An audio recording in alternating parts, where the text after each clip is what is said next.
لیکن پھر کیا ہوگا جب یہ خلافت قائم ہو جائے گی؟ تو یعبدوننی لا یشرکون بی شیئا ومن کفر بعد ذلک، جو اس کے بعد بھی کفر کرے فاولئک هم الفاسقون، یہ تو شیطنت ہے. اس لیے کہ ابلیس کے لیے یہ لفظ آیا ہے قرآن میں سورہ کہف میں، کان من الجن ففسق عن امر ربی، بغاوت. اس کے دو معنی ہیں، ایک تو یہ کہ جب یہ ہو جائے گا پھر بھی اگر کوئی کفر کرے گا تو اس کا مطلب یہ کہ وہ شیطان محض ہے، اس میں کوئی نیکی کا کوئی سوال ہے ہی نہیں. میرے نزدیک اس کا مطلب اور ہے، اتنا پختہ وعدہ ہم نے تم سے کیا ہے پھر بھی تم کمر نہیں کستے، نہیں کھڑے ہوتے اس کے لیے جد و جہد کرنے کے لیے، تو تم کفر کر رہے ہو. اتنا پختہ وعدہ، لا يستخلفنهم في الارض ولا يمكنن لهم دينهم ولا يبدلنهم من بعد خوفهم امنا.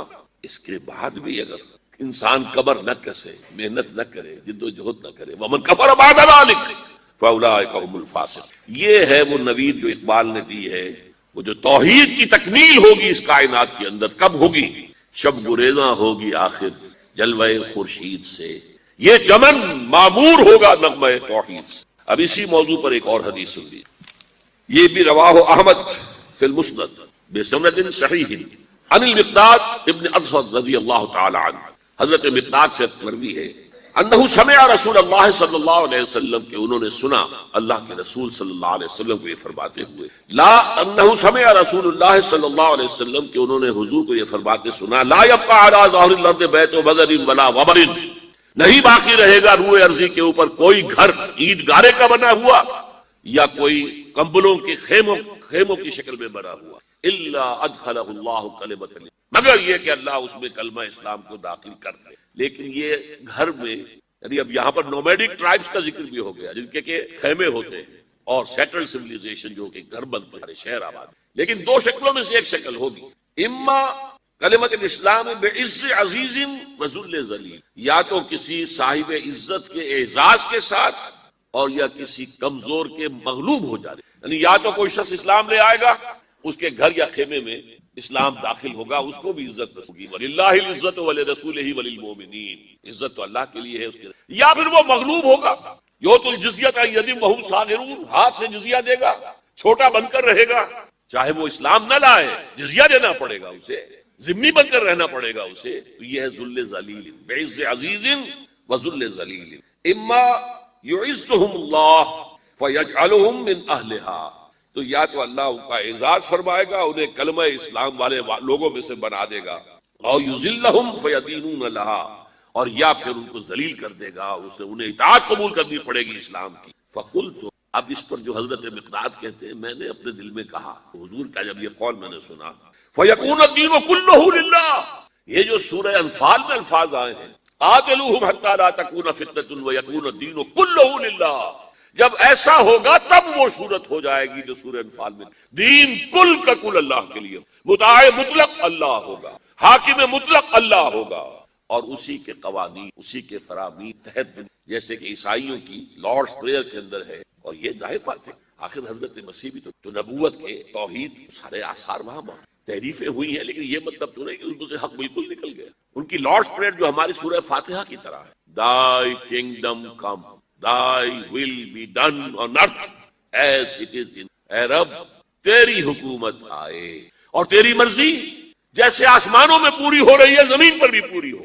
پوری کائنات میں تیرا حکم، سورج تیرے حکم کے مطابق ہے، چاند تیرے حکم مطابق ہے، تب ہم آسمانوں میں تیرا حکم دیا. یہ زمین میں بغاوت، ظہر الفساد فی البر والبحر، زمین میں بر و بحر میں فساد ہے، بغاوت ہے، سرکشی. اے رب تیری زمین پر Thy kingdom come, Thy will be done on earth as it is in. اس کا نتیجہ اب میں کیا نکال رہا ہوں، یہ ساری دین قیامت سے قبل اسلام کا عالمی غلبہ، دین حق کا عالمی غلبہ، یعنی عالمی سطح پر خلافت علی منہاج النبوت کا قیام، یہ گلوبل ہوگا، لازمی ہوگا، حقیقی ہوگا. اس میں اگر کسی کو شک ہے تو مجھے اس کے ایمان میں، جب قرآن کا سغرا کبرا موجود، جب احادیث صحیحہ کی یہ بات موجود، پھر بھی کوئی شک، یہ یقینی ہے، تقدیر مبرم. میں نے کہا اقبال نے یہ لفظ استعمال کیا تھا جب لیگ آف نیشنز جو ہے ڈگمگا رہی تھی، خاتمے کے قریب مرنے والی تھی، بیچاری کئی روز سے دم توڑ رہی ہے، ڈر ہے خبر بد نہ میرے منہ چل جائے. تقدیر تو مبرم نظر آتی ہے وہ، لیکن پیران کلیسا کی دعا ہے کہ یہ ٹل جائے.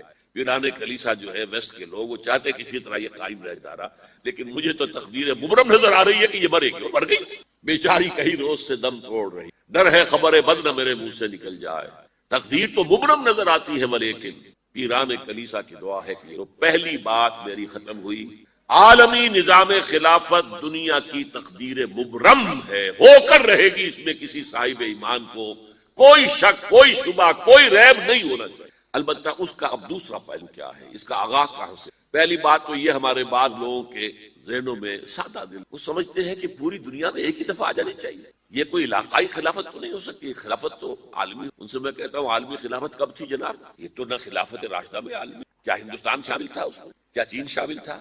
کیا یورپ شامل تھا؟ اور پھر جو خلافت کے نام سے جو ملوکیت چلی ہے وہ بھی صرف دور بنو امیہ میں کہہ سکتے ہیں کہ وہ پورا عالم اسلام کم سے کم اس کے تحت تھا۔ بعد میں خلافت عباس، بنو عباس میں اور فاطمیین کی خلافت میں اور آل عثمان جو ہے آٹومان ٹرکس کی خلافت، ٹکڑے تھے، اس سے بکھرے تھے، کوئی مانتا تھا کوئی۔ اور سب سے بڑی بات یہ اگر ایک دم پوری دنیا پر خلافت قائم ہو سکتی تو حضور کے دست مبارک سے ہوتی، لیکن نہیں ہوئی۔ نتیجہ کیا نکلا؟ ایک ملک میں حضور نے قائم کر جزیرہ نما عرب، یہاں خلافت قائم ہو گئی، حضور خلیفہ۔ اس کے بعد آپ کے خلفائے راشدین نے پھر اس شرقاً غرباً شمالاً 3 کالمز نکلے ہیں فوجوں کے، صحابہ کرام کے 3 کالمز، ایک ایسٹ ورڈ، ایک ویسٹ ورڈ، ایک نارتھ ورڈ۔ ایک عراق کو فتح کرتے ہوئے ایران میں پہنچ گیا، خراسان تک چلا، ایک شام کو فتح کرتے ہوئے اور پھر سینائی پیننسولا سے ہو کر افریقہ میں داخل ہوا اور اٹلانٹک تک پہنچ گیا، تیسرا سیدھا شمال میں گیا، لیکن یہ زیادہ دور نہیں جا سکتا تھا، کوکیشین ماؤنٹینز آ گئے، کوہ قاف، اس زمانے میں تو یہ یوں سمجھیے کہ امپیسیبل تھا کوہ قاف، لہذا وہاں اب بھی یہ ہوگا کسی ایک جگہ سے شروع ہوگا پھر پھیلے گا، اس کے سوا کوئی چارہ کار ہے ہی نہیں۔ اگر ہر جگہ پوری دنیا میں ایک ہی وقت میں ہو سکتا تو حضور کے دست مبارک سے ہوتا صلی اللہ علیہ وسلم۔ اب وہ نقطہ کون سا ہوگا، نقطہ آغاز کا؟ اس میں پہلی بات تو میں نے کہا جو شک کرے گا اس کا پھر ایمان مشکوک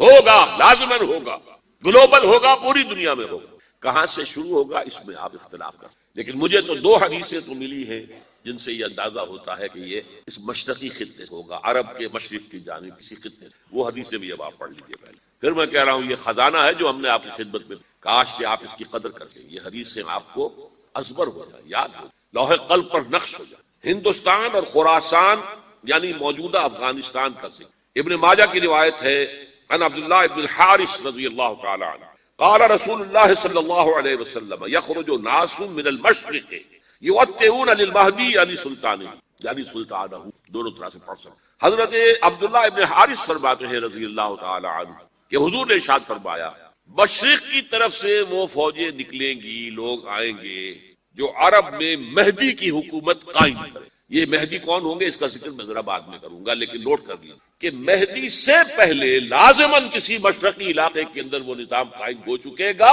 تب وہاں سے فوجیں آئیں گی۔ یہ مشرق کون سا ہے؟ عرب کے مشرق میں آپ چلیے، ایران بھی آ جائے گا، افغانستان بھی ہے، پاکستان، اور اگر اسے اور توسیع دے تو یہ ہے عرب کا مشرق۔ اس سے فوجیں، اس کا کیا مطلب ہے کہ اس میں سے کسی جگہ پر نظام خلافت پہلے قائم ہو جائے گا تاکہ وہاں سے فوجیں جائیں گی جو جزیرہ نما عرب میں حضرت مہدی کی حکومت قائم ہے۔ اب دوسری حدیث، یہ سنن ابن ماجہ کی حدیث تھی جو میں نے آپ کو سنائی، آپ نے دوسری عن ابی ہریرہ رضی اللہ تعالی عنہ، یہ ترمذی شریف کی روایت ہے، قال قال رسول اللہ صلی اللہ علیہ وسلم یخرج من خراسان رایات سود لا يردها شیء حتی تنصب بایلیا، خراسان کے علاقے سے سیاہ جھنڈے لے کر فوجیں آئیں گی، ان کا رخ کوئی موڑ نہیں سکے گا، ان کو پیچھے پھیر نہیں سکیں گے کوئی بھی، یہاں تک کہ وہ یروشلم میں جا کر، ایلیا حضور کے زمانے میں یروشلم کو، یہ یروشلم تھا جب حضرت سلیمان کی حکومت تھی اور یہاں پر معبد سلیمانی، ہیکل سلیمانی قائم، پھر یہ یروشلم ہی رہا ہے تاریخ، یہاں تک کہ 70 عیسوی میں جب ٹائٹس رومی جنرل نے اس کو گرایا، ختم کیا، سیکنڈ ٹیمپل گرا دیا اور یہاں سے یہودیوں کو نکل جاؤ، یہاں سے کوئی یہودی باقی نہیں رہا، بالکل تہو بالا برباد کر دیا۔ اس کے کوئی 150 سال بعد ہیڈریان، رومن ایمپرر ہیڈریان، اس نے پھر دوبارہ آباد کی، 150 سال تک بالکل بنجر اور بالکل غیر آباد پڑا۔ اب ہیڈریان نے جب آباد کیا تو اس کا نام ایلیا رکھا، اب یروشلم نام نہیں، تو حضور کے زمانے میں پھر اس کا نام ایلیا، اور اب اس سے کیا معلوم ہو رہا ہے کہ یہ یروشلم مسلمانوں کے قبضے سے ایک دفعہ پہلے نکلا تھا، سن 1099 عیسوی میں مسلمانوں کے ہاتھ سے نکلا، کروسیڈرز، عیسائیوں نے آ کر اس کو قبضے میں کی، لاکھوں مسلمانوں کو مارا قتل. اس کو 1187 عیسوی میں واپس لیا ہے. کس نے لیا ہے؟ صلاح الدین ایوبی. کرد عرب کھوکھلے ہو چکے تھے، عربوں نے کھویا، واپس نہیں لے سکے. بہت حکومت کر چکے تھے 400-500 برس کی، اور ان کے عیش اور ان کے آرام اب ان میں جان نہیں. وہ واپس لینے والا گرم کرد صلاح الدین ایوبی. تو گویا کہ اب آپ سمجھئے کہ 88 برس تک عیسائیوں کا قبضہ رہا. اب 1967 میں یہودیوں نے قبضہ کیا ہے، اور اب 38 برس تو 88 نہیں تو 38. لیکن وہ دور آئے گا کہ اب پھر لیں گے. لینے والے عرب بھی نہیں ہوں گے. خراسان کے علاقے سے، یہ خراسان کیا تھا؟ ایلیا تو میں نے آپ کو بتا دیا، یروشلم کا نام ہے. خراسان اس زمانے میں ایک بہت بڑے ملک کو، کچھ حصہ پاکستان کا بھی اس میں شامل ہے، کچھ حصہ ایران کا بھی ہے. ایران کے اس حصے کو اب بھی خراسان کہتے ہیں. وہ ایک صوبہ ہے. خراسان ایک صوبہ ہے ایران کا چھوٹا سا. پاکستان میں خاص طور پر یہ جو علاقہ مالاکنڈ ایجنسی کہلاتی ہے، اس سے اوپر جتنا علاقہ ہے، اور یہ جو واخان کی ایک پٹی آتی ہے اوپر، واخان افغانستان کی ایک پٹی سی دم سی چلی آتی ہے جو جا کر چائنا کی سرحد سے مل جاتی ہے. یہاں سے لے کے یہاں تک یہ جو مالاکنڈ کا وہ درہ ہے اور پہاڑ ہے، یہ بھی خراسان کا ہے. باقی تقریباً 2/3 آف افغانستان، ساؤدرن حصہ نہیں ہے خراسان کا حصہ، یہ سیستان کا، یہ خراسان نہیں. لیکن یہ کہ اوپر کا 2/3 آف افغانستان، اور اس کے ساتھ یہ جو عرب، جو اب یہ ترک ممالک آزاد ہوئے ہیں سوویت یونین کی ڈسولوشن کے ساتھ، یہ سارا علاقہ کہلاتا ہے خراسان بزرگ، دی گریٹ خراسان. ایک مرتبہ ایک یہاں کا جو کاؤنسلیٹ ایران کا وہ آئے تھے میرے پاس، ان کے ایک اہم آدمی. ان سے میں نے پوچھا خراسان، تو پہلے تو ان کا خراسان ہمارا ایشو ہے. نہیں مجھے خراسان، او خراسان بزرگ، وہ جو آپ دی گریٹر خراسان کی بات کر رہے ہیں وہ یہ تھا. پھر میں نے اور ذریعوں سے بھی تحقیق کی. پہلے خیال تھا کہ پورا افغانستان اس میں شامل ہے، لیکن اب معلوم ہوا کہ نہیں. یہ جو جنوبی حصہ ہے یہ سیستان کا، کچھ بلوچستان کا حصہ اس میں شامل تھا، اور کچھ یہ جنوبی حصہ افغان. یہاں سے فوجیں جائیں گی، اور یہ فوجیں جا کر خراسان سے چل کر ایلیا پہنچیں گی، یروشلم پہنچیں گی، اور اپنے جھنڈے گاڑ. اس کا جو نتیجہ نکلتا ہے وہ آپ سب. اس میں بھی اب میں اس سیر ترجمان القرآن اقبال کا ایک شعر آپ کو. ایک تو انہوں نے جو اردو میں کہا تھا، میرے عرب کو آئی ٹھنڈی ہوا جہاں سے، میرا وطن میرا وطن. ٹھنڈی ہوا مجھے ہندوستان کی طرف سے ٹھنڈی سلم. اس کا جو ہے حوالہ مجھے نہیں مل سکا ہے اب تک. لوگ مانتے کہ ہاں ہے، حدیث پڑھی ہے ہم نے، لیکن بتا رہی. اور ظاہر بات ہے کہ حدیث کا ذخیرہ اتنا وسیع ہے کہ اس نے تلاش کرنا آسان کا. اور اقبال کو کافی تھا، اس کو بغیر کسی بنیاد کے نہیں کہہ سکتا. میرے عرب کو آئی ٹھنڈی ہوا جہاں سے، میرا وطن. لیکن اس سے بھی زیادہ جو بات ہے وہ علامہ اقبال کا ایک شعر ہے جس کے پہلے مصرعے میں تو حضرت مہدی کا ذکر ہے، وہ میں بعد میں اس کا ذکر. خضر وقت از خلوت دشت حجاز آید برون. خضر وقت کا خضر، میرے نزدیک وقت کا مجدد حضرت مہدی، وہ خلوت حجاز سے باہر آئیں گے. خضر وقت از خلوت دشت حجاز آید برون، کارواں زی وادی دور و دراز آید. کارواں اس وادی دور و دراز سے چلے گا. یہ وادی دور و دراز کا وادی سندھ. وادی سندھ کا تصور پتہ نہیں آپ کو کیا ہے. آپ کو معلوم ہونا چاہیے کہ وادی سندھ، یہ سارے ٹریبیوٹس جو آ رہے ہیں جو وادی اس دریائے سندھ میں، جیسے ایک درخت ہوتا ہے اور اس کی شاخیں ہیں، وہ تو درخت کے تنے سے نکلی ہیں. ایک یہ کہ ٹریبیوٹریز ہوتی ہیں، چھوٹے چھوٹے دریا ہوتے ہیں، وہ ملتے ہیں تو ایک بڑا دریا بنتا ہے. یہ ٹریبیوٹریز مشرق سے بھی آ رہی ہیں سندھ میں، اور مغرب سے بھی آ رہی ہیں. افغانستان کا جو مشرقی حصہ اسی وادی سندھ کے اندر، اور یہ موجودہ پاکستان، بلکہ اس میں سے کچھ حصہ جو ہم چھوڑ چکے، ہم سے نکل گیا دریائے ستلج تک. یہ اس وادی کہاں آ رہا ہے؟ ستلج سندھ میں. اور بیاس تو ستلج میں پہلے ہی آ گیا، راوی آ گیا، چناب آ گیا، جہلم آ گیا، سب سندھ میں پہنچ گئے. مٹن کوٹ میں سب پہنچ گئے کہ نہیں پہنچ گئے؟ اوپر سے یہ دریائے سوات آ رہا ہے، یہ دریائے دیر آ رہا ہے، یہ دریا فلاں آ رہا ہے، یہ دریا فلاں آ رہا ہے. سب دریائے کابل میں ہو کر کہاں پہنچے؟ اوپر سے دریائے ہنزا آ رہا ہے، دریائے گلگت آ رہا ہے، کہاں آ کر گرے؟ سندھ میں. پھر یہ جو دریا آ رہے ہیں جو ہمارے جو ہے درائے گومل سے چلا آ رہا ہے، ٹوچی چلا آ رہا ہے، کہاں جاتے؟ یہ پوری وادی، یہ افغانستان کا مشرقی حصہ جو پختون ہے 100%، وہ در حقیقت وادی سندھ. یہ دو طرف سے وادی ہے. کارواں زی سے مراد ازیں، کارواں ازیں وادی دور و دراز آید. فوجیں یہاں سے جائیں گی حضرت مہدی کی حکومت قائم کر. خضر وقت از خلوت دشت حجاز آید برون، کارواں زی وادی دور و دراز آید برون. یہ ہے اس سیر.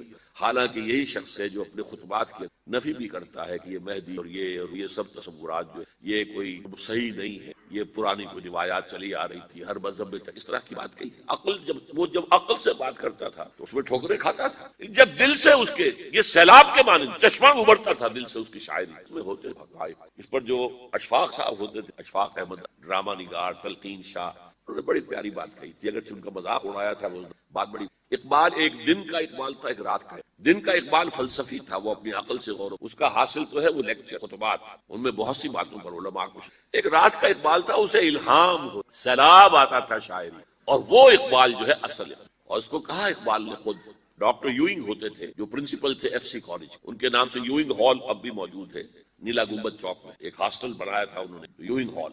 ایک دعوت میں سب جمع تھے، ڈاکٹر یوئنگ بھی، علامہ بھی۔ یوئنگ نے بڑا تیکھا وار کیا، ڈاکٹر اقبال ہم نے سنا ہے کہ آپ جیسا آدمی وربل ریولیشن کا قائل ہے۔ کو پہلے مسئلہ سمجھ لیجئے ورنہ واقعہ سے۔ ایک ہے وربل، وحی باللفظ، قرآن کے بارے میں ہمارا عقیدہ یہ الفاظ اللہ کے، ایک ہوتا ہے وحی لیکن اس وحی میں لفظ جو ہے وحی کا نہیں، بلکہ وہ انسپیریشن کہلاتی ہے۔ کوئی بات آپ کے ذہن میں ڈال دی گئی، آپ نے اپنے الفاظ میں اس کو، تو یہ سمجھتے ہیں کہ وحی جو ہے یہ ہمیشہ وحی باللفظ وربل نہیں ہوتی، یہ عیسائیوں کا عقیدہ۔ اور وہ عقیدہ کیوں بنایا ہے؟ اب ایک بات سے بات نکل رہی ہے، انجیلیں 100 سے زیادہ تھیں، اب بھی کم سے کم 4 کو کینونیکل کہتے ہیں، تو ان چاروں میں اختلاف ہے، تو کون سی انجیل ہے؟ میں جب پڑھتا تھا میڈیکل کالج میں تو میں نے منٹگومری میں ایک بہت بڑا کمیشن ہے، تو وہاں پادری صاحب سے مسٹر وائٹ جا کے میں نے کہا کہ which one of these Bible? جواب آپ سنیں، ذہانت کا شاہکار ہے، none of them is Bible, Bible is in them, ان میں سے کوئی بائبل نہیں ہے، بائبل ان کے اندر ہے۔ یعنی جو مفہوم عیسیٰ کو وہ خدا سمجھتے ہیں اور ان کو اپوسلز کہتے ہیں، یہ نبی تھے حضرت عیسیٰ کے، رسول، یہ متی ہوں یا جون ہوں جو بھی ہے اپوسلز ہیں، تو جو حضرت عیسیٰ نے ان سے کہا وہی کی، انہوں نے اپنے الفاظ میں اس کو ادا کیا ہے، لہذا علیحدہ ہو جائے گا وہ معاملہ، جیسا کہ احادیث کے اندر۔ اقبال سے کہا کہ اقبال، ڈاکٹر اقبال، میں نے سنا کہ آپ بھی وربل ریولیشن کے قائل ہیں۔ بالکل، اور مجھے تو ذاتی تجربہ ہے، مجھ پر جو شعر اترتا ہے وہ الفاظ میں ڈھلا ہوا ہوتا ہے، میں تبدیلی کرنا چاہوں تو نہیں کر سکتا۔ چپ ہو گیا یوئنگ، اب آگے کیا بولے گا یہ؟ تو بہرحال اقبال کا یہ شعر جو ہے رات کے اقبال کا شعر، اس اقبال کا جس کو الہام ہو، خضر وقت از خلوت دشت حجاز آید، کارواں زی وادی دور و دراز۔ اپنی زمین کے دیکھتے ہیں کہ نہیں، عالم انسانیت کو یہ پیغام سجود دوبارہ یاد آ جائے گا، اور زمین جو ہے پھر جبھی خاک حرم سے آشنا ہو جائے گی۔ آنکھ جو کچھ دیکھتی ہے لب پہ آ سکتا نہیں، میں حیرت ہوں کہ دنیا کیا سے کیا ہو جائے گی، اور کیا ہو جائے گی۔ آخری شعر اس نظم کا ہے، شب گریزاں ہوگی آخر جلوہ خورشید سے، اور یہ چمن معمور ہوگا نغمہ توحید سے، لا الہ الا اللہ ان الحکم الا للہ، یہ پورے اس روح ارضی کے اوپر ہو کر رہے گا۔ لیکن اس کا طریقہ کیا ہے؟ طریقہ وہی ہے، پہلے کسی ایک ملک میں کر دو، پھر وہ گلوبلائز ہو جائے گا۔ آج کی دنیا گلوبلائزیشن کی طرف تو خود ہی جا رہی ہے، یا باطل گلوبلائز ہو رہا ہے یا ہم گلوبلائز ہوگا۔ اب دنیا جو ہے وہ محدود جو ہے سرحدوں میں رہنے والا مسئلہ ختم ہو چکا ہے، نیشن سٹیٹ کا تصور اب جو ہے ختم ہو چکا، معدوم ہو چکا ہے، یہ لکیریں رہ جائیں گی، ملٹی نیشنلز کی حکومت ہوگی، اور جو بھی ہوں گی گلوبلائزیشن کے بعد آپ کو معلوم ہے، اور کہتے بھی ہیں، صحیح کہتے ہیں کہ دنیا جو ہے وہ تو ایک گلوبل ولیج بن چکی ہے۔ اچھا، یہ سب ہو کر رہے گا۔ اب میں 2 حدیثیں آپ کو سناتا ہوں، پہلے بھی بہت دفعہ سنائی۔ حضرت ثوبان نبی اکرم صلی اللہ علیہ وسلم کے غلام تھے جنہیں آپ نے آزاد کر دیا تھا، مولا کہلاتے ہیں، ثوبان مولا رسول اللہ صلی اللہ علیہ وسلم۔ ان کی روایت ہے یہ، اور یہ مسلم شریف میں ہے، کہ میں نے حضور کو فرماتے سنا، ان اللہ یرفع، ان اللہ زوالی الارض، اللہ نے میرے لیے پوری زمین کو طے کر دیا، لپیٹ دیا، فرائض و مشارقہا و مغاربہا، تو میں نے اس کے سارے مشرق دیکھ لیے، سارے مغرب دیکھ لیے۔ وَإِنَّ أُمَّتِي سَيَبْلُغُ مُلْكُهَا مَا ذُرِّيَ لِي مِنْهَا، سن رکھو میری امت کی حکومت ان تمام علاقوں پر قائم ہو کر رہے گی جو زمین کو لپیٹ کر دکھا دیے گئے مجھے۔ یہ ہونا ہے، ہو کر رہنا ہے، یہ صادق والمصدوق ان کا فرمان ہے، یہ پیشین گوئی ہے محمد رسول اللہ صلی اللہ علیہ وسلم، ہو کر رہے۔ اسی طریقے سے دوسری حدیث ہے مسند احمد ابن حنبل کی، حضرت مقداد ابن الاسود سے، میں صرف ترجمہ آپ کو سنا رہا ہوں۔ زمین پر نہ کوئی اینٹ گارے کا بنا گھر رہے گا، نہ کوئی کمبل رہے گا، کمبلوں کا بنا ہوا خیمہ رہے گا جس میں کہ اللہ کلمہ اسلام کو داخل نہ کر دے۔ یہ ہو کر یہ شروع نہیں ہے۔ اس کتاب میں جس کا میں نے تذکرہ کیا ہے، سابقہ اور موجودہ مسلمان امتوں کا باقی حال مستقبل، اس میں اس کی احادیث جو ہیں تخریج کے ساتھ اور پورے متن کے ساتھ موجود۔ اب تیسری بات ہے، یہ اب جملہ معترضہ سمجھ، ایک حسرت کے ساتھ اب 14 اگست آیا چاہتا ہے، حسرت آمیز ہے۔ پاکستان اسی مقصد سے اور اسی نعرے سے حاصل کیا گیا۔ علامہ اقبال نے خواب دیکھا 1930 کے اپنے خطبہ الہ آباد میں کہ ہندوستان کے شمال مغرب میں اٹس ڈیسٹنی، یہ تقدیر مبرم ہے کہ ایک آزاد مسلمان ریاست قائم ہو کر رہے گی، اور اگر ایسا ہو گیا تو ہمیں موقع مل جائے گا کہ اسلام کے چہرے پر جو بدنما داغ اور دھبے آ گئے تھے دور ملوکیت میں، یہ جو خلفاء کہلاتے تھے نام نہاد بنو امیہ کے، اور خلفاء کہلاتے تھے نام نہاد بنو عباس کے، اور خلفاء کہلاتے تھے ترک، یہ خلفاء تو نہیں تھے، بادشاہ تھے۔ ملوکیت، اس ملوکیت کے دور میں جو اسلامی تاریخ اس دور کی جو ہے وہ کیا واقعی ایسی ہے کہ دنیا کے سامنے ہم اپنے اعتماد کے ساتھ پیش کر سکیں؟ کیا یہ حادثہ کربلا، واقعہ ہررا، سینکڑوں تابعین کو قتل کیا جانا حجاج ابن یوسف کے ہاتھوں، ایک باتیں ایسی ہیں جن کو ہم دنیا کے سامنے جو ہے یہ اپنا پیٹ کھول سکیں؟ یہ تاریخ ہے۔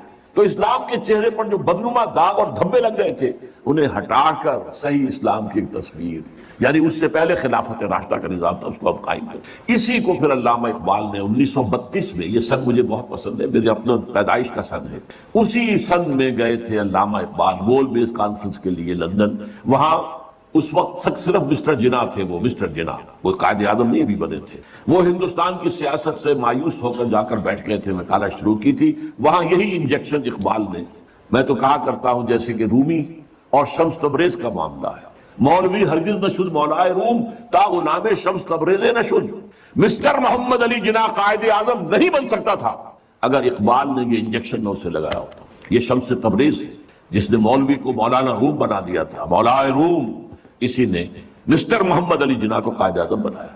چنانچہ پھر وہ واپس آئے ہیں، پھر وہ مسلم لیگ کے تاحیات صدر بنائے گئے، پھر انہوں نے 10 برس تک اسلام کی قوالی گائی ہے، اسلام کی قوالی تکرار کے ساتھ پورے 10 برس، تب پاکستان وجود میں آیا۔ اور یہی کہا تھا کہ ہم پاکستان اس لیے چاہتے ہیں کہ عہد حاضر میں اسلام کے اصول حریت و اخوت و مساوات کا ایک نمونہ پیش کریں، دنیا دیکھ لے یہ اسلام۔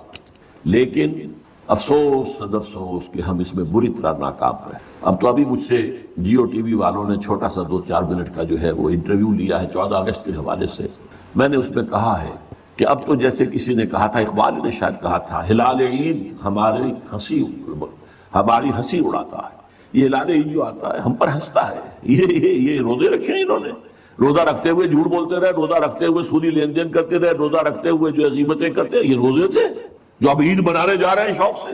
ہلال عید ہماری ہنسی اڑاتا ہے، اسی طرح یہ عید الاستقلال جسے آپ نے کہا یہ اب ہماری ہنسی اڑاتی ہے۔ یہ اس لیے پاکستان پر آیا تھا، یہ ہے وہ پاکستان جس کا خواب اقبال نے دیکھا تھا اور جناح نے دکھایا تھا خواب۔ تو واقعہ یہ ہے کہ ہم اس میں بری طریقے سے ناکام ہیں۔ چنانچہ تلخ ترین بات ہے یہ اپنا جواز کھو چکا ہے، اور اب اس کا وجود اور اس کا بقا تک بھی نہایت مخدوش۔ یہ تقریر بھی 3.5 سال پہلے میں اسی جگہ پر کر چکا ہوں۔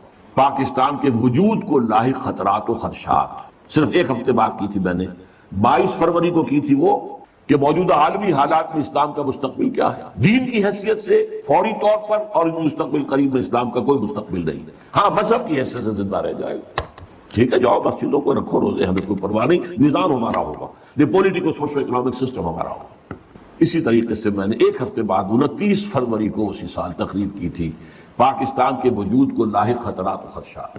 یہ دونوں کتابچے اور موجودہ اور سابقہ مسلمان امتوں کا ماضی حال اور مستقبل، یہ ایک پیکٹ کی شکل میں انشاءاللہ باہر آپ کو مل جائے گا۔ بہرحال اب صورتحال میں نے پھر آپ سے کہا ہے، میری ان دونوں تقریروں میں مایوسی کا غلبہ ہے، لیکن آج میں وضاحت کر رہا ہوں، یہ مایوسی ہے موجودہ حالات اور قریب کے مستقبل کے اعتبار سے، جس کو میں نے مستقبل بعید کہا ہے اس سے میں مایوس نہیں ہوں۔ اور جب تک بھی چاہے پاکستان کے بارے میں خدشات ہیں اور دنیا پیشن گوئیاں کر رہی ہے، سن 2010 میں، 2020 میں، 2015 میں پاکستان کے نام سے دنیا میں کوئی ملک نہیں ہوگا، لیکن یہ کہ جب تک سانس تب تک آس، محنت کرنی ہے، جدوجہد کرنی ہے، کوشش جاری رکھنی ہے۔ بڑی پیاری حدیث ہے حضور کی صلی اللہ علیہ وسلم کہ جس وقت قیامت کا سور پھونک دیا جائے گا، اس وقت بھی اگر کوئی بندہ مومن اگر کوئی درخت لگا رہا ہو تو اسے درخت لگانا چاہیے۔ سور پھونکا جا چکا ہے، معلوم ہے قیامت آ گئی، لیکن نہیں، جو کام تمہارا تھا تم کر رہے تھے اسے پورا کرو۔ لہذا آخری وقت اگرچہ اب میں سمجھتا ہوں کہ بہت صورتحال جو ہے وہ بہت مخدوش ہے، لیکن جدوجہد جاری رکھنی ہے، اس پر میں آگے آؤں گا کیا جدوجہد۔ اب آئیے میرا چوتھا نقطہ آج کا کیا ہے، یہ جو اسلام کی گلوبلائزیشن ہوگی، گلوبلائزیشن آف اسلام، جو میں نے کہا مستقبل بعید میں یہ تقدیر مبرم ہے، ہو کر رہے ہیں۔ اس کے دو فیزز ہوں گے لا محالہ، پہلے کسی ایک ملک میں اسلام قائم ہو اور پھر وہ گلوبلائز ہو جائے۔ اب نوٹ کیجئے اصل بات جو آج کہہ رہا ہوں پہلی مرتبہ، یہ جو ہمارے ہاں دو شخصیتوں کے بارے میں احادیث آئی ہیں پیشن گوئیاں، حضرت مہدی سلام اللہ علیہ اور حضرت عیسیٰ کا بارے دیگر نزول، ان دونوں کا تعلق گلوبلائزیشن آف اسلام سے۔ اس سے پہلے کسی نہ کسی ملک میں اسلام پہلے قائم ہو چکا ہوگا طریق نبوی پر، جد و جہد سے، عمل سے، کوشش سے، انقلابی جد و جہد سے، ریولوشنری اسٹرگل سے، جان نثاریوں سے، قربانیاں دے کر اسلام پہلے کہیں قائم ہو چکا ہوگا۔ پھر اس کی گلوبلائزیشن جو ہے اس کے اندر حضرت مہدی کا بھی ایک پارٹ ہے، اور پھر حضرت عیسیٰ علیہ السلام کا جب وہ دوبارہ آئیں گے تو اس وقت فیصلہ کن رول۔ لیکن یہ ہے کہ اس سے پہلے کہیں ہوگا، یہ کہاں ہوگا، یہ میری آج کی پانچویں بات ہے۔ اس ضمن میں پہلے تو میں دو حدیثیں آپ کو سنا دینا چاہتا ہوں۔ ایک حضرت عبداللہ ابن حارث رضی اللہ تعالیٰ عنہ سے ہے اور یہ سنن ابن ماجہ میں۔ حضور نے فرمایا یخرج الناس من المشرق یعطون للمہدی یعنی سلطان، مشرق سے فوجیں نکل کر آئیں گی جو عرب میں مہدی سلام علیہ کی حکومت کو قائم کرے، یعنی سلطان ہی، ان کے اقتدار، ان کی طاقت، ان کی قوت کو مستحکم، یعنی پہلے مشرق کے کسی ملک میں اسلامی نظام قائم ہو چکے تبھی تو آئیں گی نا وہاں سے فوجیں۔ یخرج الناس من المشرق یعطون للمہدی یعنی سلطان۔ اور دوسری حدیث جو ہے اس کے راوی حضرت ابو ہریرہ ہے رضی اللہ تعالیٰ عنہ، اور یہ جامع ترمذی کی روایت ہے۔ یخرج من خراسان رایات سود لا يردها شيء حتى تنصب بإيلیا، خراسان کے علاقے سے سیاہ جھنڈے لے کر فوجیں چلیں گی، ان کا رخ کوئی نہیں موڑ سکے گا یہاں تک کہ وہ ایلیا میں یعنی یروشلم میں بیت المقدس میں جا کر